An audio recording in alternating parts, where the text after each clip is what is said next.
welcome to a look at a machine that I built a while ago. Some of you may have seen the video on it where I did a kind of reverse sleeper build based around a socket A Athlon. So now I didn't use that machine much, it didn't really match the case. I'm going to update it to something a little bit more modern. The aim is to make a reasonably performant XP gaming machine. This is going to be one that I'm going to keep and play on rather than mess about with, and also going to try a bit of multi-GPU magic.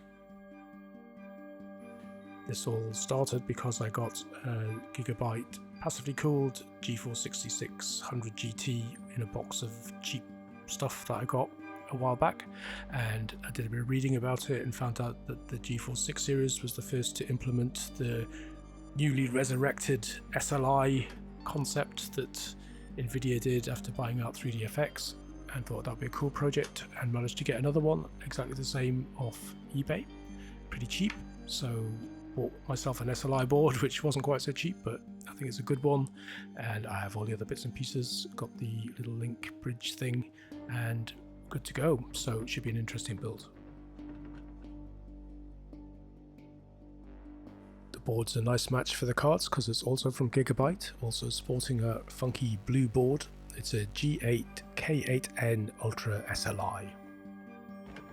This is a socket 939 board, so CPU wise it's going to have to be AMD of some description. It uses Nvidia's Enforce 4 chipset, so that takes care of the SLI side of things.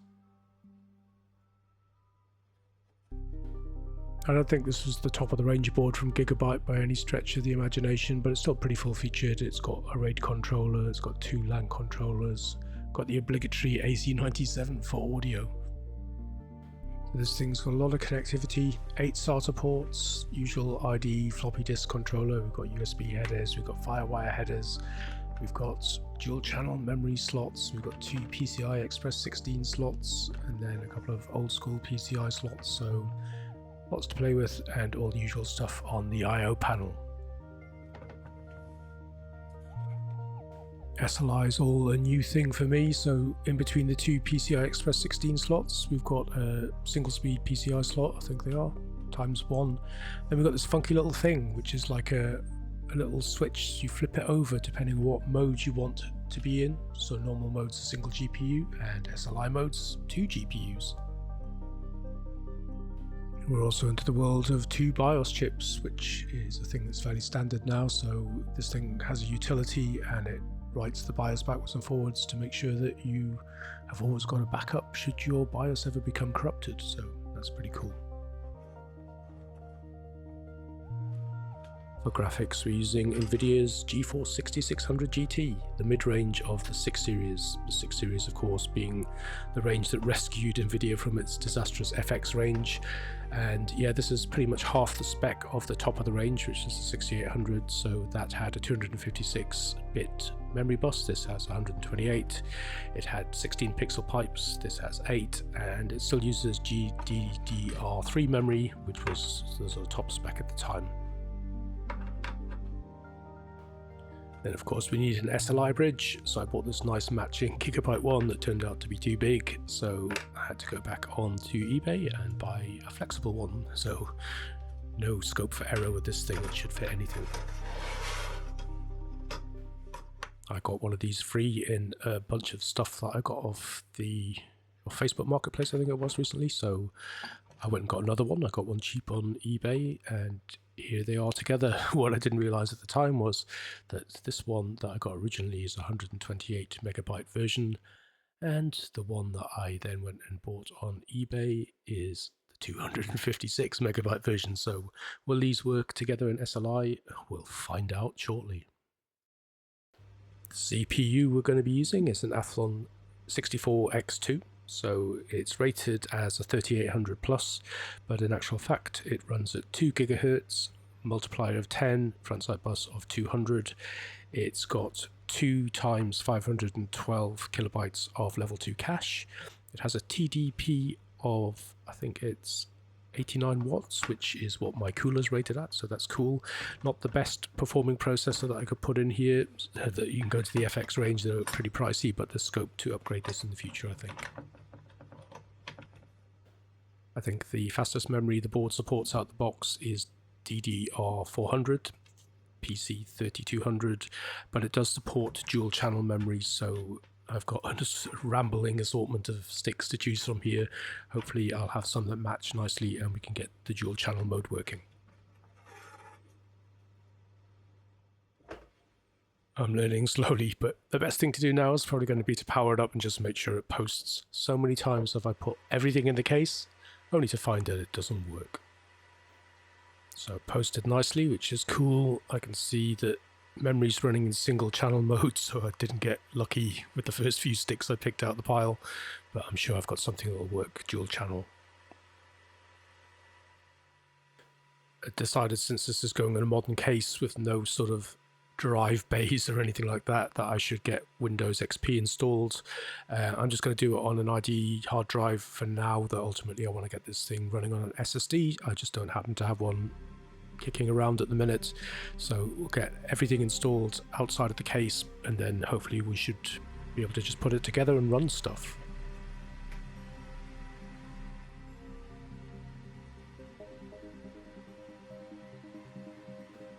So that all went pretty smoothly. We've got a Windows XP install on the hard drive now. Time to start thinking about putting it in a case. So this case has appeared before in a video and currently has a Socket A Athlon Thunderbird with a water cooler strapped to it with zip ties. We're going to use this case because I didn't really like this build for just using in general, so I think upping it to something a bit more modern might be a good idea. It was a little bit sad taking it apart. So much effort went into strapping that water cooler on and putting this build together, but it didn't really sit well in this case, I don't think, and it'd be nicer to get something that can take advantage of the front panel connectors and so forth.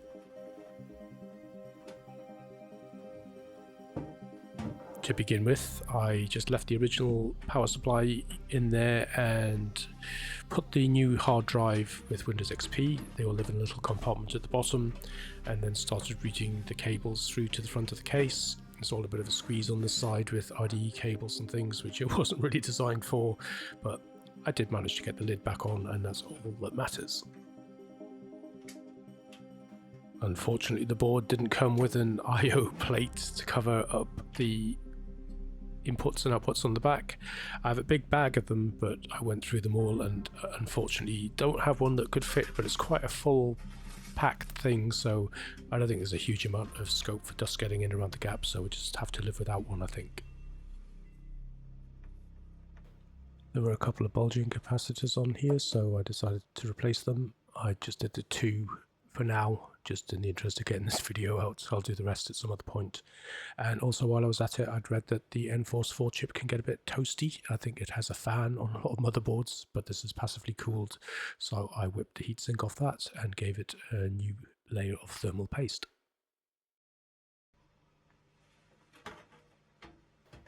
So fully prepared for once, the motherboard can go back in and we can get it secured. I don't think there's anything I'm likely need to take it out for again, which so often happens when I don't plan things properly. Ran into a little bit of trouble at this point because the PSU that was in the thing already was ATX1, so I only had a 20 pin connector and I need a 24 pin connector for this motherboard, so it's probably time to upgrade the PSU as well. We're going to go with this 600 watt OCZ power supply. It's modular, so it's good, so we'll be able to get rid of some of the cable mess that was there before by removing a couple of things we don't need. It was all going so smoothly, so everything went on really nicely. I've got all the correct connectors now, the motherboard front panel's connected, the IDE's connected, the mainboard power's connected, but then when it came to the CPU power, that simply wasn't long enough. So we're still in an era where I think motherboard manufacturers are expecting the PSU to be at the top of the case rather than the bottom of the case, and this CPU power is at the very top edge, so it's about 2 inches too short for the cable. I'm going to have to send off to Amazon and get an extension. But thanks to the wonders of Amazon and 24-hour delivery, the very next day the extension is here, and all problems are solved. So the last bit of the puzzle is put together, and now we can actually get to running the machine.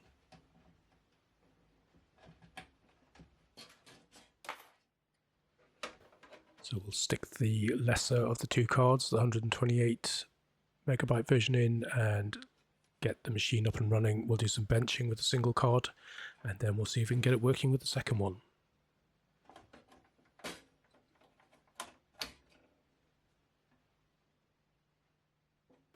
Everything's hooked up now, all the lights are hooked up. Let's turn it on and see what happens.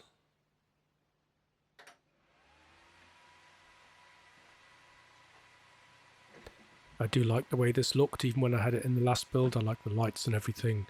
It's very nice vibe when you're looking at it in the dark like this. I wish I'd remembered to turn my lava lamp on as well, because it would have really set the monitor off. It takes about 5 hours to heat up and get going though, so too late for that. But yeah, it all seems to be working. No sound yet, so I'll have to have a think about that.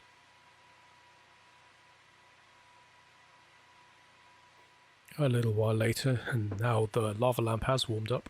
I've also put a sound card in. I decided not to go with the AC97 that's built on, and I put a Sound Blaster Live in here.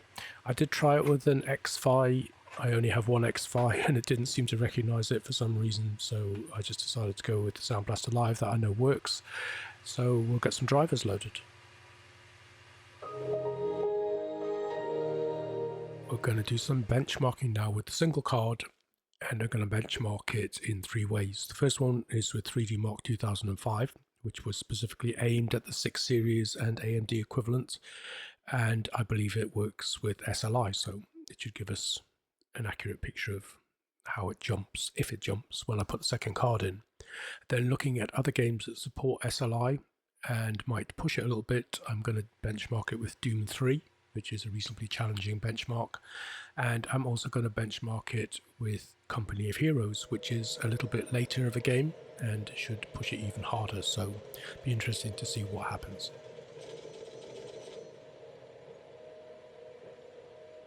We'll start with 3D Mark. I'm just going to run it at 1024 by 768. I'm going to put anti-aliasing on at 4 times, so it pushes it a little bit. So we'll see how this gets on. And the scores are in for 3D Mark, and we've got a score of 3266, so it's a fairly lowly score. I don't know about this particular version. I always tend to think as sort of out the box, decent performing card would be around the 5,000 mark, and then upwards for more enthusiast stuff.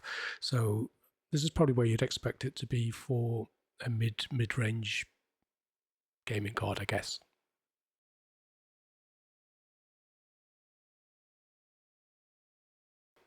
On to Doom, and the plan for the games is I didn't bother going through resolutions on 3D Mark 2005, just with it being a synthetic benchmark.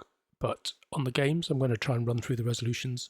I'm going to run everything at max for detail, and I'm going to set 4 times anti-aliasing, make sure VSync's disabled, and yeah, so we'll see how it goes, beginning with 1024 by 768.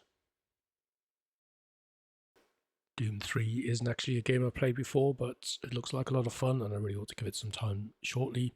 So the scores in on that ultra resolution 4 times anti-aliasing 1024 by 768 is 40.6 frames a second, which is reasonably respectable. So that would give you pretty smooth gameplay, I would expect. Maybe just slowing down a little bit in some of the busier sections. So not bad for one card. Upping the resolution for Doom 3 to 1280 by 1024, still on ultra and 4 times anti-aliasing. It struggled a little bit more, and here we're starting to get into possibly unplayable frame rates, 25.3, so I suspect this is going to be the kind of highest resolution for these cards, possibly in SLI as well. I did go on to try and push it and run it at 1600 by 1200, but it just wouldn't have it. The settings kept on resetting themselves. I think these cards should handle that, so possibly the monitor, I'm not really sure, but either way, 1280 by 1024 is probably the max realistic resolution for this anyway. The GeForce 6600 came out in the middle of 2004, I think it was, a few months after the 6800 launched, and Doom 3 came out in 2004, so Doom 3 is quite a nice contemporary game to test it with. The next game I'm going to try is Company of Heroes, which is a bit in the future for these cards, so this came out in 2006. They're both DirectX 9, but I thought this would give an idea if you were to buy a 6600 GT and then as it got a little bit long in the tooth decide to future-proof it by adding a second one. Would that work by running a game that's over 2 years after the release date? So this should be quite interesting. Again, I'm just going to start with the same resolutions. I'm going to turn everything up to max. I'm going to set it to 4x anti-aliasing, and we're going to give it the first run through at 1024 by 768.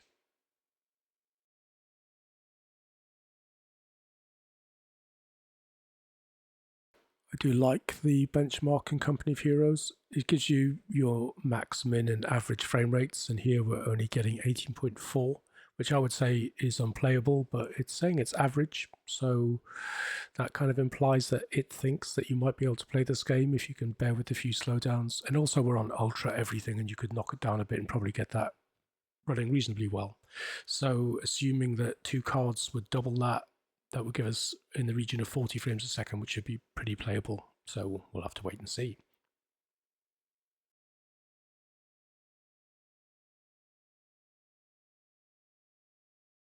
The exciting stuff. So firstly, in the memory, you'll see that the memory slots are fully populated now. Found 2 nice shiny sticks of 512 megabytes by Guile and 2 naked ones, also 512 megabytes. So that gives us a total of 2 gigabytes. They are nicely matched pairs, so it's running in dual channel mode, which is what I wanted, and I think 2 gigs is a reasonable amount of memory for this machine. Then we've got this little flippy thing on the motherboard that defines whether or not the motherboard's set to run with 1 GPU or 2. So it was currently in normal mode. Flicking it over sets the motherboard to SLI mode, and we're good to go for 2 GPUs.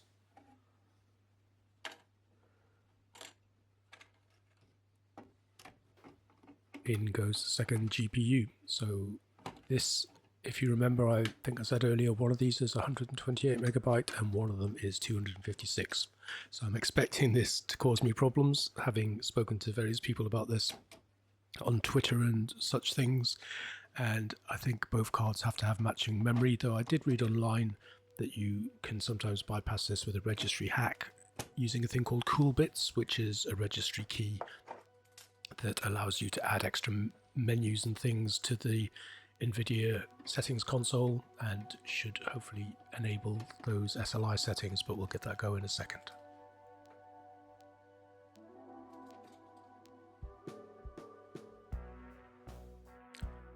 The first challenge for this is going to be, does it work?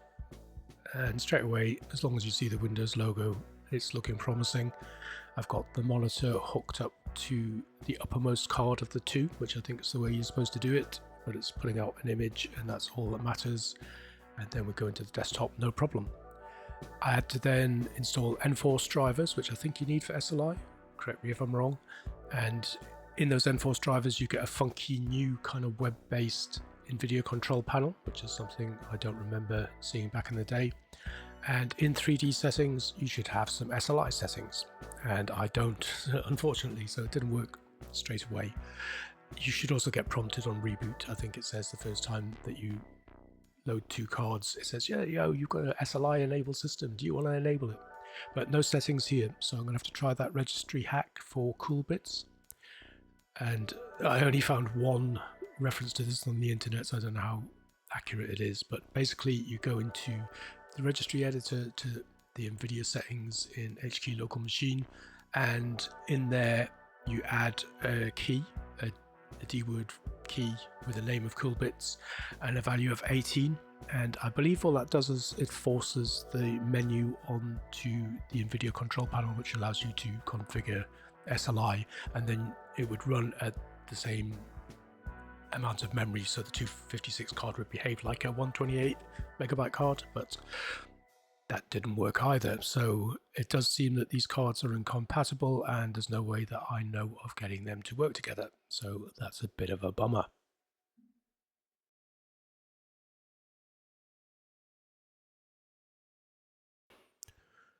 So it was all a bit disheartening, and I was just about to give up on the idea of SLI when I was sort of looking on eBay. I couldn't see any cards for a few days that were reasonably priced, and then suddenly there was one, and it was £20 starting bid, and I just thought, well, if nobody bids for it, I'll go for it, otherwise I'll forget it. And nobody did bid for it, so I got another 6600 GT coming, this time an air-cooled one from MSI, I think, and in the meantime I had a couple of days to wait, and I got to browsing on Amazon, and it's amazing how much sort of new old stock stuff there is for Socket 939 still there, and even new stuff that people are still making for it.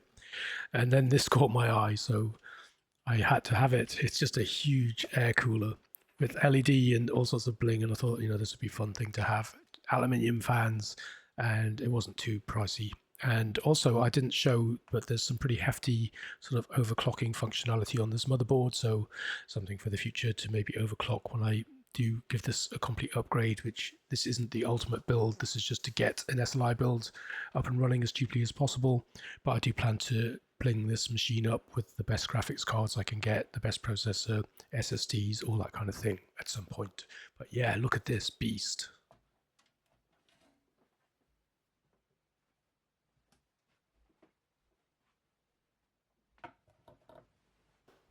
Then the day arrived, and the postman. So out with the old, in with the new. All that remains is to get the card plugged in.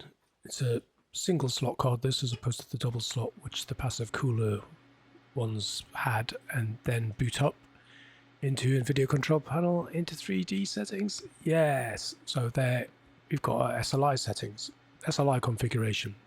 So it's quite cool. It did prompt me when I booted up, but it only does it once, and I didn't have the camera turned on, so it's a bit of a shame. But yeah, it looks like it's all good to go, and we should get some 2-card action now. First things first, we go into set the SLI configuration, and you can see you just click the radio button, enable SLI technology recommended, and that's us all set up. We can go and run those benchmarks again and see how it fares with 2 cards. And the scores are in. So look at that. We've got a score of 4596 on 3D Mark 2005. If you remember, we're running that at 1024 by 768, 4 times anti-aliasing, and with the single card we got a score of 3266. So that's a decent little bump above that.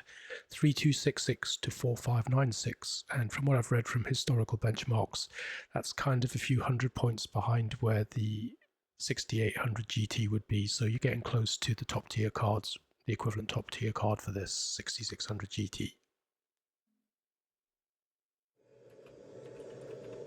So on to the games. How does it fare with Doom 3? So the first score coming in for the 1024 by 768, still with everything turned on and 4 times anti-aliasing, was quite impressive, 97 frames a second, so that's more than twice, or around about where it is more than twice. So yeah, that's a really good boost in performance and a really solid frame rate. So again, going up a resolution to where it was borderline with the single card, 1280 by 1024, and this was quite a surprising one, this 86.4, so it's only really lost just over 10 frames a second on the lower resolution, and that is a really good score, meaning that you should be able to play this really solidly at 1280 by 1024. It's just a shame that I can't get it to set at 1600 by 1200, because I think these 2 cards would probably handle that pretty well as well. But 86.4 frames a second at 1280 by 1024 is good enough for me.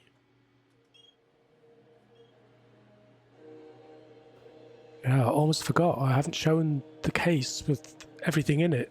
So before we bench Company of Heroes, yeah, just look at that. Look at that air cooler. That's awesome. I really do like the way this case looks. The blue fan at the back, I'm not quite sure if I think that might be better as a red fan, but I'll think about that when I do my next upgrade, but I like it. On to Company of Heroes, and if you recall, we only benched this at 1024 by 768 just because the average was only 18.4 with the single card, though the bench actually says that that's average for averagely smooth gameplay. I suspect that's probably because the bench is run on the cinematic scenes, which are probably a lot more demanding than the actual gameplay. So what do we get with 2 cards? We get an average frame rate of 35.4, which is not bad in general, but that classifies that as good. So I'm assuming for the same reasons that this is more demanding cinematic stuff, that 35.4 average frame rate will translate to something a bit higher in actual gameplay.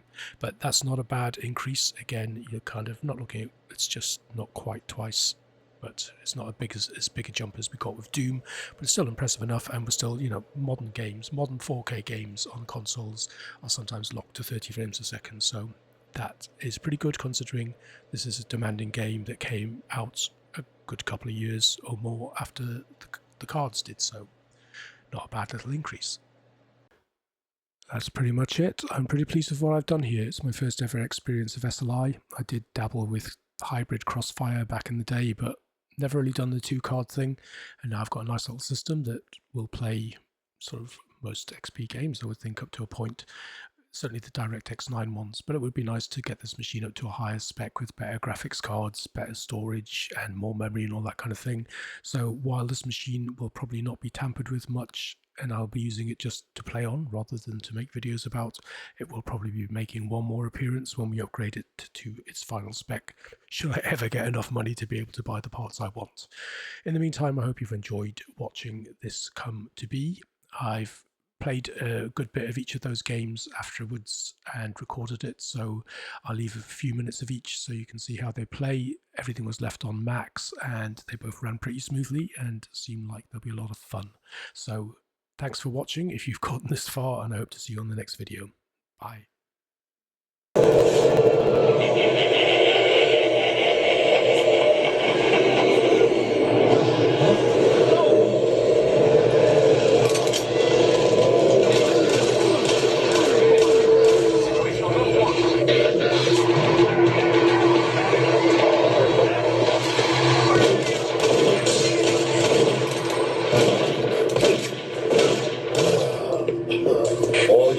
This is Sergeant Kelly. We're under attack by an unknown enemy force. Fall back to Marine HQ to regroup.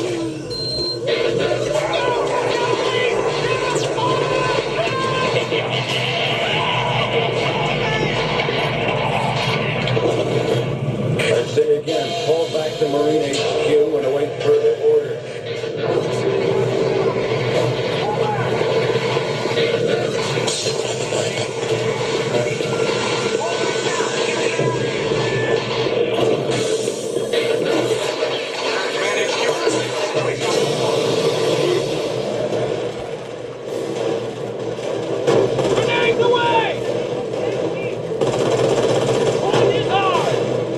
Confirmed. Southern Road sector captured. What am I coordinating? Tube is hot. Fire! Enemy unit down. Check your ammo! Enemy fucking pineapple! We have ground troops firing on us! Listen, vehicles approaching.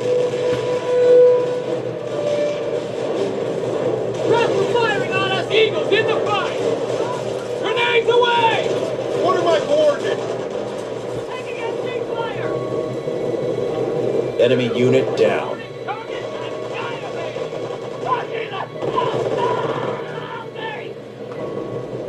Under Number fire! of units is annihilated.